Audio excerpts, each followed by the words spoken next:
അസ്സലാമു അലൈക്കും. സഹോദരങ്ങളെ, മൈത്രേയൻ എന്ന് പറയുന്നൊരു വ്യക്തി, അദ്ദേഹത്തിൻ്റെ ഒരു വീഡിയോ വളരെ വൈറലാകുന്നുണ്ട്. അതിൽ അദ്ദേഹം പറയുന്നത് മനുഷ്യന് ഉപകാരപ്പെടുന്ന രീതിയിലുള്ള ഖുർആനിലെ ഒരു വാക്യം കാണിക്കുമെന്നാണ് അദ്ദേഹം പറയുന്നത്. ഒറ്റൊരു വാക്യം. അദ്ദേഹം പറയുന്ന ആ ചോദ്യം ഒന്ന് കേൾക്കാം. ഞാൻ എന്തായാലും ഈ നാട്ടിലുള്ള സകല സാധനവും വായിച്ചിട്ടുള്ള ഒരുത്തനാ. അതുകൊണ്ട് അതിനെപ്പറ്റി ഒന്ന് പറയണ്ട. ആരാധിക്കാൻ പഠിപ്പിക്കുന്നുണ്ടോ? ഒരു വരി ഈ ഖുർആനകത്തെ നാട്ടുകാർക്ക് കൊള്ളാന്ന് ഒരു വരി പറ. കീഴടങ്ങാനല്ലാത്ത ഒരു വരി. നിന്നെ പോലെ നിന്റെ അയൽക്കാരനെ സ്നേഹിക്കണം എന്ന് യേശു ക്രിസ്തു പറഞ്ഞിട്ടുണ്ട് എന്ന് പറയുന്ന തരത്തിൽ കൊള്ളാവുന്ന ഒരു വരി പറ. ഒരെണ്ണം പറ. കേട്ടല്ലോ. അപ്പോൾ ഇവിടെ ഈ സുഹൃത്ത് മൈത്രേയന് വേണ്ടിയിട്ട് ഞാൻ ഒരു വാക്കല്ല, ഖുർആനിലുള്ള ഒരു വാക്കല്ല, ഞാൻ നിങ്ങൾക്ക് വേണ്ടി 100 വാക്ക്, ഖുർആനിലുള്ള 100 ആയത്തുകൾ, 100 സന്ദേശങ്ങൾ, അത് നിങ്ങൾക്ക് ഞാൻ വെറും 5 മിനിറ്റിൽ വായിച്ചു കേൾപ്പിക്കാം. 100 എണ്ണം. നിങ്ങൾ ഒന്നല്ല ചോദിച്ചത്, ഒരു പൂവ് ചോദിച്ചു ഒരു പൂന്തോട്ടം നൽകിയെന്ന് കേട്ടിട്ടില്ലേ? അതിനെ പ്രാവർത്തികമാക്കുന്ന രീതിയിലാണ് ഞാൻ ഈ 100 വാക്യങ്ങൾ വെറും 5 മിനിറ്റിൽ നിങ്ങളുടെ മുൻപിൽ അവതരിപ്പിക്കുന്നത്. നമുക്ക് ഖുർആൻ വാക്യത്തിലേക്ക് പോകാം. അപ്പോൾ നമുക്ക് വായന തുടങ്ങാം. വായന തുടങ്ങും മുമ്പ് മനസ്സിലാക്കേണ്ടത്, ഇവിടെ 1, 2, 3 എന്ന് പറഞ്ഞു കൊടുത്തിരിക്കുന്നത് സീരിയൽ നമ്പറാണ്. ഇത് ഖുർആന്റെ നമ്പർ അല്ല. വലതു ഭാഗത്ത് ഖുർആൻ 28-ൽ 88 എന്ന് പറയുമ്പോൾ 28ാമത്തെ ചാപ്റ്റർ, 28ാമത്തെ സൂറത്തിലെ 88ാമത്തെ വാക്യം, 31ാമത്തെ സൂറത്തിലെ 17ാമത്തെ വാക്യം. അപ്പോൾ ഖുർആന്റെ ആയത്ത് നമ്പറും അതിന്റെ സൂറ നമ്പറും ചാപ്റ്റർ നമ്പറും വലതു ഭാഗത്ത് കൊടുത്തിട്ടുണ്ട്. അത് ഞാൻ വായിക്കുന്നില്ല. ഇടതു ഭാഗത്തുള്ള സീരിയൽ നമ്പറും വായിക്കുന്നില്ല. ഖുർആൻ വാക്യങ്ങൾ മാത്രമാണ് വായിക്കുന്നത്. നമുക്ക് വായന തുടങ്ങാം. ദൈവത്തിന് പുറമെ മറ്റാരോടും നിങ്ങൾ പ്രാർത്ഥിക്കരുത്. നന്മ കൽപ്പിക്കണം, തിന്മ വിരോധിക്കണം. എത്ര പ്രതികൂലമായാലും സത്യമേ പറയാവൂ. അതിഥികളെ സൽക്കരിക്കണം, മറ്റുള്ളവരെ പരിഹസിക്കരുത്. അസൂയ അരുത്. ചാരവൃത്തിയും ഒളിഞ്ഞു കേൾക്കലും അരുത്. കള്ളസാക്ഷി പറയരുത്. മദ്യം കഴിക്കരുത്. സംസാരിക്കുമ്പോൾ ശബ്ദം താഴ്ത്തണം. പരുഷമായി സംസാരിക്കരുത്. ആളുകളോട് സൗമ്യമായ വാക്കുകൾ പറയണം. ഭൂമിയിൽ വിനയത്തോടെ നടക്കണം. നടത്തത്തിൽ അഹന്ത അരുത്. അഹങ്കാരം അരുത്. അനാവശ്യ കാര്യങ്ങളിൽ മുഴുകരുത്. മറ്റൊരാളുടെ തെറ്റുകൾ കഴിയുന്നത്ര മാപ്പ് ചെയ്യണം. മറ്റുള്ളവരോട് ഔദാര്യത്തോടെ പെരുമാറണം. പരദൂഷണം പറയരുത്. പാവങ്ങൾക്ക് ഭക്ഷണം നൽകാൻ പ്രേരിപ്പിക്കണം. അനാഥകളെ സംരക്ഷിക്കണം. ചോദിച്ചു വരുന്നവരെ ആട്ടിക്കളയരുത്. വിഷമിക്കുന്നവരെ കണ്ടെത്തി സഹായിക്കണം. ചെയ്ത ഉപകാരം എടുത്തു പറയരുത്. വിശ്വസിച്ചേൽപ്പിച്ച വസ്തുക്കൾ തിരിച്ചേൽപ്പിക്കണം. കരാർ ലംഘിക്കരുത്. തിന്മയെ നന്മ കൊണ്ട് പ്രതിരോധിക്കണം. നന്മയിൽ പരസ്പരം സഹകരിക്കണം. തിന്മയിൽ സഹകരിക്കരുത്. കുടുംബ ബന്ധങ്ങളെ നിങ്ങൾ സൂക്ഷിക്കുക. നീതി പ്രവർത്തിക്കണം. വിധി കൽപ്പിക്കുമ്പോൾ നീതി അനുസരിച്ച് വിധിക്കണം. ആരോടും അനീതി ചെയ്യരുത്. അളവിലും തൂക്കത്തിലും കൃത്രിമം കാണിക്കരുത്. സത്യവും അസത്യവും കൂട്ടിക്കലർത്തരുത്. വഞ്ചകർക്ക് കൂട്ടുനിൽക്കരുത്. സത്യത്തിൽ നിന്ന് വ്യതിചലിക്കരുത്. പിശുക്ക് അരുത്. അന്യന്റെ ധനം അന്യായമായി തിന്നരുത്. അനാഥകളുടെ ധനം അപഹരിക്കരുത്. ധനം ധൂർത്തടിക്കരുത്. ലഹരി ഉപയോഗിക്കരുത്. സത്യത്തിന് സാക്ഷി പറയാൻ മടിക്കരുത്. കൈക്കൂലി അരുത്. പലിശ അരുത്. വ്യഭിചാരത്തെ സമീപിക്കരുത്. കൊലപാതകം അരുത്. ചൂത് കളിക്കരുത്. മറ്റുള്ളവർക്ക് പാഠം ആകും വിധം കുറ്റവാളികളെ ശിക്ഷിക്കണം. ഊഹങ്ങൾ അധികവും കളവാണ്. ഊഹങ്ങൾ വെടിയണം. ദൈവഭക്തനാണ് നിങ്ങളിൽ ശ്രേഷ്ഠൻ. ശവം, രക്തം, പന്നിമാംസം എന്നിവ നിഷിദ്ധമാണ്. ഭാഗ്യപരീക്ഷണങ്ങൾ അരുത്. ഭൂമിയിൽ കുഴപ്പം ഉണ്ടാക്കരുത്. മനുഷ്യർക്കിടയിൽ ഐക്യത്തിന് ശ്രമിക്കണം. നിങ്ങൾ പരസ്പരം ഭിന്നിക്കരുത്. ഉച്ചനീതിത്വ ബോധം ഉണ്ടാകരുത്. തിന്നുക കുടിക്കുക അധികമാകരുത്. കാര്യങ്ങൾ പരസ്പരം കൂടി ആലോചിക്കണം. ഇങ്ങോട്ട് യുദ്ധം ചെയ്താലല്ലാതെ യുദ്ധം അരുത്. യുദ്ധമര്യാദകൾ പാലിക്കണം. യുദ്ധത്തിൽ നിന്ന് പിന്തിരിയരുത്. അഭയാർത്ഥികളെ സഹായിക്കണം, സംരക്ഷിക്കണം. മറ്റുള്ളവരെ കണ്ണടച്ച് അനുകരിക്കരുത്. ഭാര്യ ഭർത്താക്കന്മാർ പരസ്പരം തെറ്റുകുറ്റങ്ങൾ വെളിപ്പെടുത്തരുത്. സന്യാസം അരുത്. നഗ്നത മറക്കണം. ശുദ്ധി, വൃത്തി സൂക്ഷിക്കണം. കോപം അടക്കി നിർത്തണം. സമ്മതം കൂടാതെ അന്യരുടെ വീട്ടിൽ പ്രവേശിക്കരുത്. രക്തബന്ധമുള്ളവർ തമ്മിൽ വിവാഹം അരുത്. മാതാക്കൾ മക്കൾക്ക് പൂർണ്ണമായി മുലയൂട്ടണം. മാതാപിതാക്കൾക്ക് നന്മ ചെയ്യണം. സ്ത്രീകൾക്കും സ്വത്തവകാശമുണ്ട്. മാതാപിതാക്കളുടെ സ്വകാര്യ മുറിയിൽ അനുവാദമില്ലാതെ പ്രവേശിക്കരുത്. കടം വാങ്ങുന്നതും കൊടുക്കുന്നതും എഴുതി വെക്കണം. കടം വീട്ടുവാൻ ബുദ്ധിമുട്ടുന്നുവെങ്കിൽ വിഷമിപ്പിക്കും പ്രകടിപ്പിക്കരുത്. ഭൂരിപക്ഷം സത്യത്തിന് മാനദണ്ഡമല്ല. സ്ത്രീകൾ മാന്യമായി ഒതുക്കത്തോടെ കഴിയണം.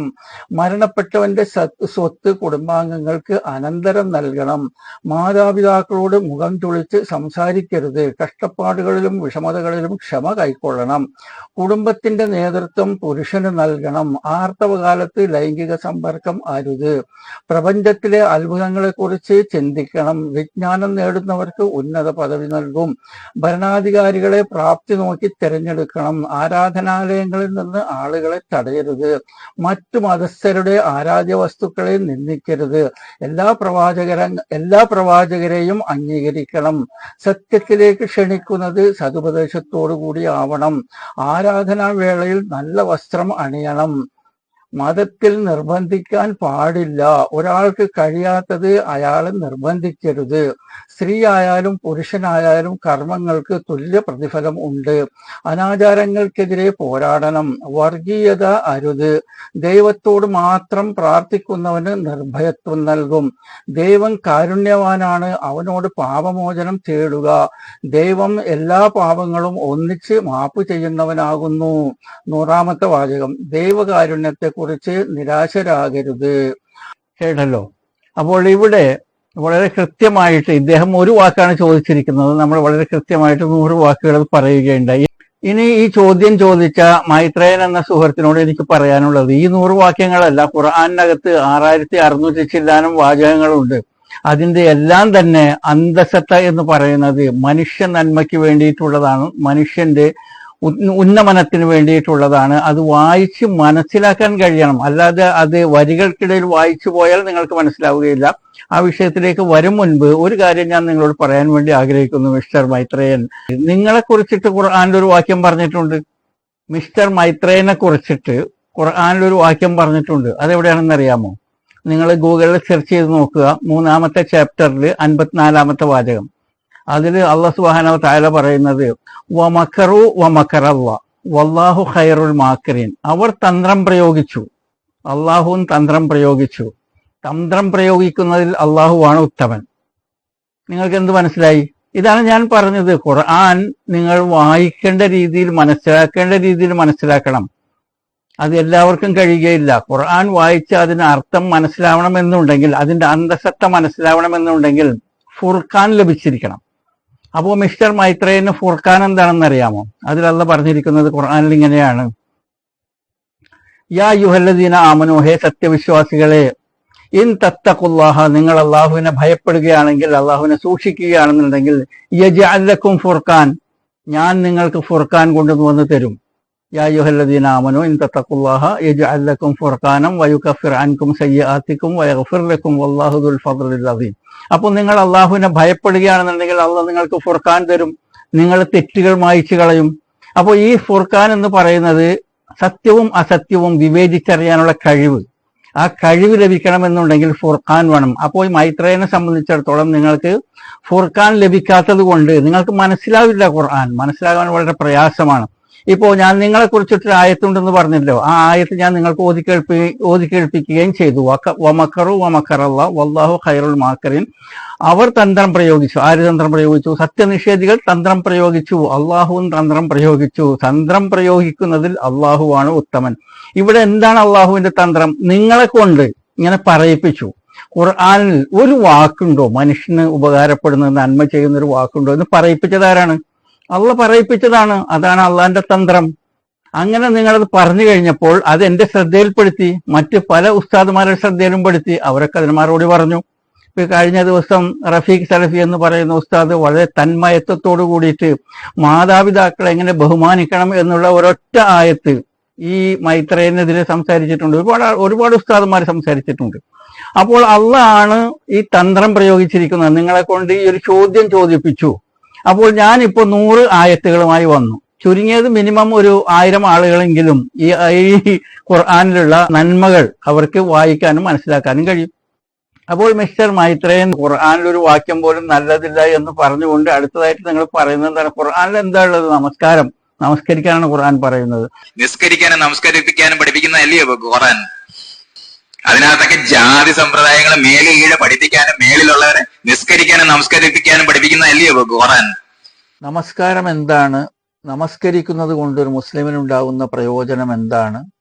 നമസ്കാരം വിട്ടുകളയുന്നത് കൊണ്ടുള്ള നഷ്ടങ്ങൾ എന്താണ്? നമസ്കാരത്തിൻ്റെ അന്തസത്ത എന്താണ് എന്നുള്ളത് അടുത്ത വീഡിയോയിൽ അത് പ്രക്ഷേപണം ചെയ്യുന്നതായിരിക്കും. വീഡിയോ ലെങ്ത് കൂടുന്നത് കൊണ്ട് ഈ വീഡിയോ ഇവിടെ വെച്ച് വൈൻഡപ്പ് ആക്കുകയാണ്. അപ്പോൾ നമസ്കാരത്തെ സംബന്ധിക്കുന്ന അടുത്ത വീഡിയോ നിങ്ങൾ കാണുക. അപ്പോൾ ഇത്രയും പറഞ്ഞുകൊണ്ട് എൻ്റെ സംസാരം ഇവിടെ സംഹരിക്കുന്നു. So thank you for watching. അസ്സലാമു അലൈക്കും.